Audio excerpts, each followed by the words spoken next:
He paid rent, paid bills, built a studio, and they still took everything from him. I'm Elias Jenkins. I'm 24 and living in Atlanta with my mom. I work as a freelance video producer, which sounds cooler than it sometimes feels. My room doubles as my home studio, my little cave of sanity. I've poured thousands into my setup, dual monitors, lighting gear, high-end mic rig, a Canon R6 camera, all of it. Probably over $3,500 invested, and I've been slowly building it since college. I pay my mom $500 a month, and that's not just rent. It covers our electricity and even her phone plan. I never had a problem with that. Honestly, for a while, things were manageable. My mom's name is Janet. We've always had a weird but peaceful coexistence. She works part-time at a hospital doing admin stuff and spends the rest of her time watching true crime documentaries and chatting with her church friends. We weren't exactly close, but we had a rhythm. I did my thing, she did hers, and occasionally we'd eat dinner together or watch a movie if we happened to both be in the mood. I like the quiet. I needed it for work. Editing videos, meeting deadlines, taking client calls, it's all in my room. That room was my bubble. Then Cindy happened. I remember the day like a punch to the face. I came home from a coffee run, walked into the house, and there were kids' shoes in the hallway. 2 pairs. One pink with glitter, the other Spider-Man. I froze for a second, thinking maybe someone was visiting. When I stepped into the kitchen, there she was, my mom, laughing like she was hosting a slumber party, sitting across from her childhood friend Cindy. And then 2 little kids ran past me like I was furniture. I just stood there blinking. Hey, what's going on? Oh, Elias, you're back? My mom said like I was interrupting her day. Cindy and her babies are staying with us for a while. I looked at Cindy. She gave me this weak smile and said, Hi, sorry to drop in like this. Things have been really rough. Turns out she was going through a messy divorce. Her husband bailed. She couldn't afford rent, and she had nowhere else to go. My mom, being the saint she believes she is, offered her a place to crash. No heads up. No discussion. No. Hey, Elias, how do you feel about 3 new people living in our already tight space? The guest room, the one that used to be my mom's office/junk room, got cleaned out in one afternoon. Cindy and the kids moved in like it was always meant to be theirs. But of course, that didn't last. 2 days in, the kids were all over the place. Crying, screaming, fighting, playing tag in the hallway while I was on a client call. I had to keep muting myself every 5 seconds. One of my regulars even asked if I'd moved into a daycare. I tried to keep my cool. I figured, maybe a couple weeks tops. I mean, how long could this realistically last? I gave it 2 weeks. A month max. Then came the real punch in the gut. I'd gone to get groceries. Nothing major, just cereal, eggs, milk, the usual. When I came back, my door was open. My door, which I never leave open, because that room is my sanctuary and also where all my expensive equipment lives. The first thing I saw was my mic boom arm hanging at a weird angle. Then I saw one of the kids sitting in my chair spinning around like it was a ride at Six Flags. My camera was off the tripod. The LED lights were on, and cycling through colors like a party had just wrapped up. I yelled, "What the hell?" Cindy came running in. "They're just playing. Don't be so dramatic." I just stared at her. My throat was tight. I wasn't even angry yet. I was stunned. "They're not allowed in here. This is where I work. This stuff is expensive." My mom showed up a minute later, probably hearing the noise. "Elias, don't raise your voice. You're scaring them." Cindy walked in a moment later, holding a basket of laundry like this was just any normal afternoon. "Oh hey," she said, like I'd walked into the living room instead of the one place in the house that actually belonged to me. "We moved the kids in here. The guest room was getting cramped." "You what?" I stared at her like she'd grown another head. "This is my room. My workspace. My studio. You can't just—" "They needed more space," she said, cutting me off like I was being unreasonable. "And your room is the biggest." I didn't even know how to respond. I looked around at the mess, at the way everything I'd carefully set up was now shoved into a corner or being used like it belonged to someone else. "You moved my equipment? Without asking? What the hell, Cindy? That's thousands of dollars worth of gear." That's when my mom showed up. I heard her slippers before I saw her, that soft pad of her walking down the hall. And then she appeared behind Cindy with that familiar tight smile on her face like she already knew I was going to be a problem. "Elias," she said in that tone she uses when she thinks I'm being unreasonable, "you don't need to yell. It's not a big deal." "Not a big deal." My stuff is scattered all over the place. My computer. I pointed to the screen, now covered in little sticky fingerprints. "Do you have any idea what you've done?" "Oh, don't be so dramatic," she said, crossing her arms. "It's more comfortable for everyone this way. The kids have space. Cindy has somewhere to breathe. Your room wasn't being used all day, and you still have access to your things." I laughed. I actually laughed, Not because it was funny, but because it was so absurd I didn't know what else to do. I'm paying rent. $500 a month. That's supposed to give me a room. A private room. This isn't access. This is trespassing.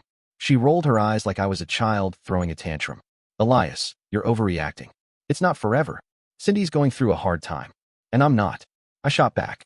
This is how I make a living. I literally can't work now because my gear is trashed and your friend decided my room was more convenient. I have clients waiting on edits. Cindy stepped forward, voice syrupy but laced with that passive-aggressive sharpness I'd started noticing in her more and more. They're just kids. They didn't mean any harm. And really, it's not like you have a regular job. You can work anywhere, right? I turned to her so fast she actually flinched. Don't talk about my work like it's not real. That setup is how I make money. How I pay to live here. You don't get to come into my space and turn it into your nursery. Janet took a step forward then, and her voice dropped into that soft, patronizing register she uses when she wants to shut a conversation down without actually addressing anything. Look, this is still my house, and I make the final decisions. I'm sorry if you're upset, but you need to understand that this isn't about you right now. I stared at her, jaw clenched so tight, I felt something twitch in my temple. My gear was dumped like trash. My workspace was destroyed. And now I was being told that I was the selfish one for being upset about it. I didn't say another word. I turned, walked out of the room, grabbed my keys, and left the house.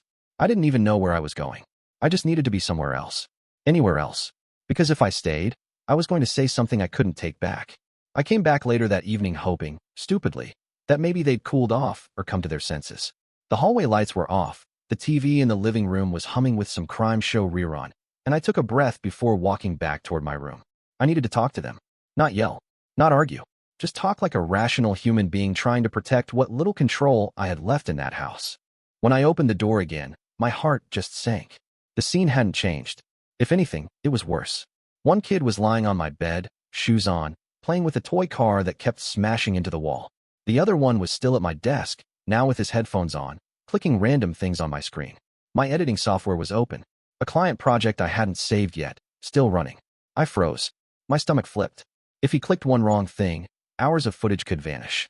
I stepped in, calmer than I felt, and said, "Okay. No. This has to stop." Cindy looked up from the floor where she was folding clothes like she had no idea what I was talking about. "What now?" "I told you already," I said, pointing to my setup. "This is not just some desk and a computer. This is how I make a living. That right there." I motioned toward the kid at my desk. "That's my editing station. That's my income. You wouldn't let someone play with your purse or pour juice on your phone, would you? This isn't furniture. It's not a toy." Janet walked in behind me, arms crossed, and gave me that same tired look she'd been wearing since all this started. "Elias, don't start again. We talked about this." "No, we didn't," I shot back. "You talked." I got steamrolled. My room was taken, my gear was moved, and now I'm watching a 5-year-old literally mess with footage I need to deliver to a client by tomorrow. Cindy stood up, arms full of tiny socks, and gave me that look, half a smirk, half exasperated sigh. "Relax. He's just curious. He's not going to break anything." I stepped between the kid and the screen and gently took the headphones off his head. "Okay, time to go. No more touching my stuff. None. At all. This isn't negotiable." Cindy scoffed like I'd just asked for a kidney. "Oh, come on. You're being so selfish. They're kids. They're not hurting anything." I stared at her. "You don't get to decide that. You don't know how this stuff works. You don't understand the kind of damage that can happen with one click. I've got client data on here. Private data. Copyrighted footage. You think a refund's going to come from a lemonade stand if your kid deletes a paid project?" My mom stepped in then, holding up both hands like she was the mediator. "Elias, we get it, okay? You take your work seriously. But this is just a rough patch. Cindy and the kids are adjusting." I looked at both of them, then pointed toward the door. "I'm drawing a line now. They don't go near my desk. They don't touch my computer. They don't touch my camera or lights or anything else in this room. If they need space, there's the living room. There's the backyard. There's literally anywhere else. But this stuff? This is off limits. Period." Cindy just rolled her eyes and muttered under her breath. "God, it's not like they're going to hack the Pentagon." "Mock me all you want," I said, voice low but steady. "But if anything gets damaged or deleted, I will hold you responsible. I don't care if it was an accident. This isn't a game." She turned back to folding socks, still smirking like I was the one being irrational. "You act like they're wild animals or something." "No," I said. "I act like someone who's tired of being walked over." My mom didn't say anything else. She just gave me that disappointed sigh like I was the one making life harder. like my request for basic respect was somehow ruining the delicate little balance they'd created without me. I stood there for another second, just long enough to make sure the kid got off the computer, then unplugged the whole thing and started packing my tower back into its travel case. I wasn't going to wait around for something to break. If they weren't going to set boundaries, I'd make my own. The night it all boiled over started like every other miserable one since Cindy moved in, except this time I'd had enough. I'd moved most of my gear into the hallway because that was the only place in the house I could set it without it being touched or tripped over. My laptop was balanced on a folding table next to the coat closet, and I was editing wedding footage with one headphone in, trying to tune out the noise from the living room, where one of the kids was singing some cartoon theme song on repeat at the top of her lungs. My back was aching from sitting on a bar stool all day, and my patience was long gone. I heard them laughing in my room again, my former room. I stood up, walked back down the hall, and opened the door. There it was, the same scene. Toys scattered across the floor, my old LED panels flashing like a disco ball, the air mattresses covered in snack crumbs, and Cindy scrolling through her phone like nothing was happening. One of the kids was playing with my old monitor, turning it on and off for fun, and I just snapped. I turned to my mom, who was standing by the door with a basket of folded towels. "You've got to be kidding me. Why are they still in here?" She gave me that same half-annoyed, half-bored look I'd been getting since the day this whole mess started. "Because they're comfortable here. The kids like your room. It's got all your cool appliances, that lighting setup, the colorful lights. They love it." I stared at her, dumbfounded. "So that's it? Because they like my lights, they get my room?" She shrugged. "It makes them happy. And it's not like you're sleeping on the street." I took a slow breath, trying to not raise my voice. "Mom, I pay you rent. $500 a month. That's not just for food and utilities. That's for space. A room. Privacy. You can't just hand my room over because some kids think it looks fun." She laughed, not in a funny way, more like she couldn't believe I was still pressing the issue. "Oh please, Elias. Don't act like you're some tenant with a lease. This is my house.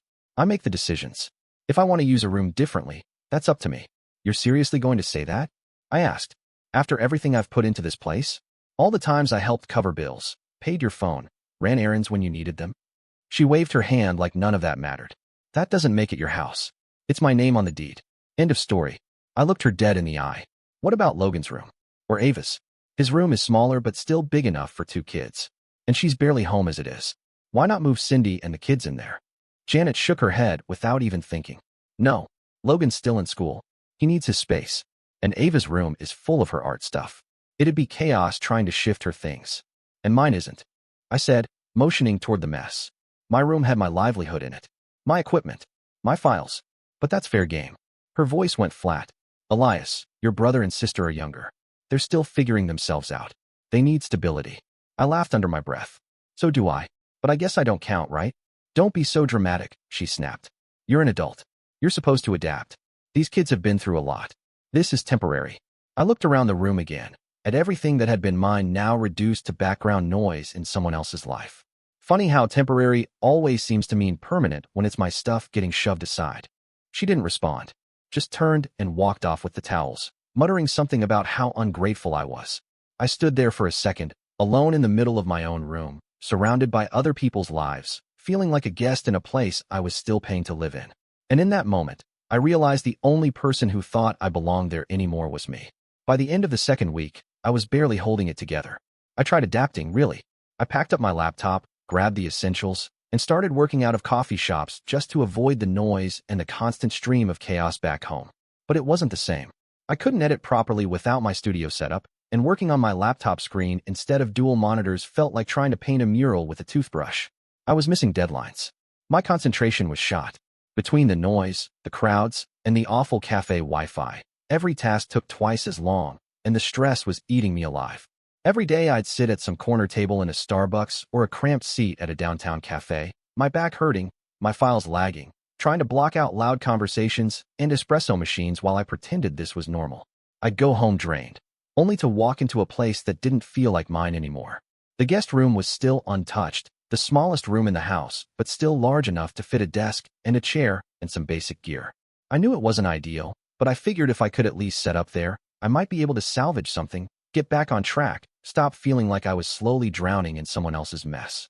That night, I waited until things were quiet and caught my mom in the kitchen alone. I kept it simple.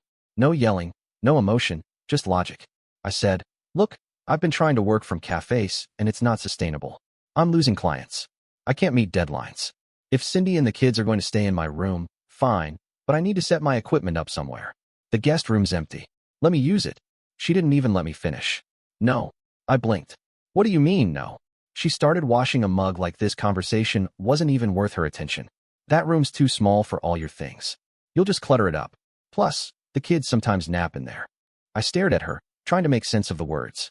So they get my room, and I don't even get the guest room? She didn't look at me. Cindy will stay here as long as it takes. You need to be more flexible. Flexible. I was working in public spaces, lugging gear around, showering at odd hours to avoid bathroom conflicts, stepping over toys in the hallway like I was a guest in my own life. I felt like a ghost in my own house, watching everyone else move in and take over while I got pushed further and further out. That night, I tried to sleep in what was now just a mattress in the corner of the basement storage area, a space my mom offered as a temporary alternative. It was cold, smelled like laundry detergent and old boxes, and I could hear every footstep above me. I stayed awake listening to the hum of the dryer and the muffled voices coming from the kitchen upstairs. They didn't even try to whisper. I don't know what his problem is, Cindy said, her voice low but sharp. He's acting like a child. He always has, my mom replied, casually, like they were talking about someone who wasn't paying for the roof over their heads. He's just being infantile. Selfish. I felt my stomach knot. There it was. Everything I'd done, covering bills, paying rent, staying quiet to avoid conflict, it didn't matter. In their eyes, I was a problem. I was the inconvenience. The selfish one. Not the one sleeping in a freezing basement with a blanket wrapped around his feet because he couldn't have a door of his own. Not the one trying to keep his career afloat with a rig shoved in a backpack and half a charge left on his power bank. I stared at the ceiling for a long time that night, watching the light from the hallway filter through the basement window, thinking about how quickly I'd gone from being part of the household to being treated like an obstacle to someone else's comfort. And no matter how tired I was, sleep didn't come. Only the quiet, steady realization that nothing was going to change unless I made it. It was a Tuesday afternoon, one of those weirdly quiet ones where the house finally felt still for more than 10 minutes. Cindy had taken the kids to some library event, and for once, there wasn't a toy in sight or a cartoon blaring in the background. I didn't waste time. I walked into the kitchen where my mom was wiping down the counter like she always does when she's avoiding her phone or thinking too much. I pulled out a chair and sat down across from her. She looked up, a little surprised but not concerned. "We need to talk," I said. My voice was calm, probably calmer than I actually felt, but I'd rehearsed this moment for days in my head. She raised her eyebrows, but didn't stop cleaning. "If this is about the room again, Elias, we've been over it." "No," I said. "This isn't about asking. I'm not asking anymore." She finally stopped and turned toward me, leaning against the counter with her arms crossed like she was gearing up for another lecture. I kept going before she could cut me off. "I'm giving you a choice. Either Cindy and her kids move out of my room, or I move out of this house." She blinked, then let out this little scoff, like I'd just said something ridiculous. "You're being dramatic again." "I'm serious," I said, not even flinching. "I pay rent. I pay for your phone plan. I've contributed to bills, groceries, all of it. But that room was mine. It's not just a bedroom. It's my studio, my livelihood. And you gave it away like it didn't matter." She didn't answer right away, just looked at me like she was trying to decide whether to argue or ignore me. Finally, she said, "You're not thinking straight. You wouldn't last a month on your own." I laughed once under my breath, not because it was funny, but because of how predictable that line was. "You really think I can't handle it? I'm already looking. I've got alerts set up. I've toured 2 places this week. I've got a couple more lined up. Don't assume I'm bluffing just because I've stayed quiet until now." She shook her head, half annoyed, half patronizing. "And what? You think you'll find something better than here? Rent's insane. You'll end up living in some shoebox next to a freeway." "Maybe," I said, "but it'll be my shoebox. My space. My rules. And I won't be stepping over other people's kids to get to my hard drive." She didn't respond, just stared at me, like she still didn't believe I'd go through with it. Like I was just having a mood. Like I was still 17 and sulking because she wouldn't let me go to a concert or something. I stood up. "I just wanted to be fair. Give you the choice instead of just vanishing. But I'm done living like a guest in a place I'm paying to stay in." And with that, I walked out of the kitchen without waiting for her to say anything else. I'd already said what I needed to. The rest was just background noise. It happened on a Saturday afternoon, the kind of gray, aimless day where time just drags and every noise feels louder than it should. I'd been working from the kitchen table all morning, trying to finish a rough cut for a client with my laptop balanced between a bowl of cereal and a half-dead power strip. My headphones, the good ones I always use to isolate background noise, were still in my room, or what used to be my room. I hadn't been in there in a few days. I avoided it as much as I could. Every time I walked by, I felt like a stranger peeking through the window of a life that used to be mine. But I needed those headphones. The audio quality from the laptop was garbage, and I was sick of trying to work with screaming kids echoing down the hall. So I got up, walked down the corridor past the peeling hallway mirror and the chipped baseboard where one of the kids had scraped a toy car for an hour straight, and I reached for the doorknob. Before I could open it, the door cracked halfway, and Cindy stepped out, blocking the rest of the frame with her arm braced against the door like I might try to push past her. She was holding a juice pouch in one hand and had that same look she always wore lately, half casual, half defensive, like she expected a fight and was already bored by it. I didn't say anything at first. I just nodded toward the room and said, "I need to grab my headphones. They're on the desk." She didn't move. "No." I blinked. "What?" Her mouth tightened a little, and she said it again, slower. "This is not your space anymore." Something in me stopped, like something had dropped straight through my chest and hit the floor. I didn't answer right away. I just stared at her, waiting for her to say she was joking, waiting for her to laugh and step aside, waiting for any sign that what she'd just said wasn't real. But she didn't.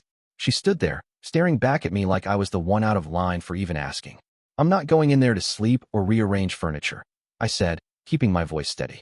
"I just need to grab my headphones." Cindy gave a tight, artificial smile. "Your things are in boxes. You can go through them later when we're not in the middle of nap time." Boxes. That word hit harder than it should have. I pictured it before she even said it. My gear, my notebooks, my external drives, all packed away and pushed into some corner like clutter someone was too polite to throw out. My things weren't where I left them. They weren't part of the room anymore. They were temporarily stored. Like me. I stepped back from the door and looked past her shoulder into what had once been the only space in the house that was mine. My desk was gone. My chair replaced by a beanbag. My wall-mounted shelf where I used to keep camera lenses and batteries was covered now with children's books and tiny socks. And just like that, it clicked. There was no compromise coming. No reset. No version of this where I got my room back, or even a slice of it. I didn't argue. I didn't yell. I just turned around and walked back down the hallway, past the kitchen where my gear had been gathering dust for weeks, past the stack of unpaid envelopes on the counter, past the little notes from my mom reminding Cindy to buy oat milk and not forget dance class. I sat back at the table, stared at the open project on my screen, and for the first time, I didn't feel frustrated or angry or defeated. I felt done. Completely done. Not in the way you feel after a long day, but in the way you feel when something finally breaks and there's no fixing it. That room was never coming back, and neither was the version of this house where I felt like I belonged. A week later, I signed the lease on a one-bedroom apartment about 15 minutes from the house. It was on the second floor of an old brick building that smelled faintly like dust and reheated takeout, and the walls were thin enough that I could hear my neighbor's dog scratching at the door whenever I walked by. The floor creaked near the kitchen, and the water pressure in the shower came in waves, sometimes scalding, sometimes freezing. But it was mine. No screaming kids, no passive-aggressive notes on the fridge, no one telling me I was selfish for needing a door that locked. Just a space I could walk into and close behind me. I didn't make a big announcement when I moved. I didn't give anyone a heads up. I waited until the house was empty, loaded up my gear, my hard drives, my clothes, and the few things I still had boxed in the basement, and left. No confrontation. No scene. I didn't even leave a note. I just walked out of that house the same way I'd been walking through it for the past few months, quietly, and without being noticed. The first night in my new place was quiet in a way that felt almost unnatural. I sat on the floor with a sandwich and a bottle of water, surrounded by half-unpacked boxes and the soft glow of my LED desk lamp. And for the first time in what felt like years, I didn't feel like I was bracing for impact. No one barged in asking for favors. No one yelled from the hallway that I was being difficult. No one called me dramatic for wanting space. I set up my studio in the corner of the living room. It took me 2 hours to get it exactly right, and when I booted up my system, everything just worked. No interruptions. No half-spilled juice boxes. No missing cables. The next day, around noon, I got a message from my mom. Just a short one, no punctuation. "Please come back, we need help with the bills." I stared at it for a long time. Not because I didn't know what to say, but because I realized I didn't know a reply. I didn't know an explanation. I didn't know another sacrifice. I set my phone down, turned off the screen, and went back to editing. I didn't answer. I didn't need to. Later that night, I stood by the window with the glass cracked open, listening to the sounds of traffic drifting up from the street below. Somewhere in the distance, someone was playing music, too soft to make out the words, but loud enough to feel human. I breathed in. Slow. Steady. And for the first time in a long time, I didn't feel suffocated.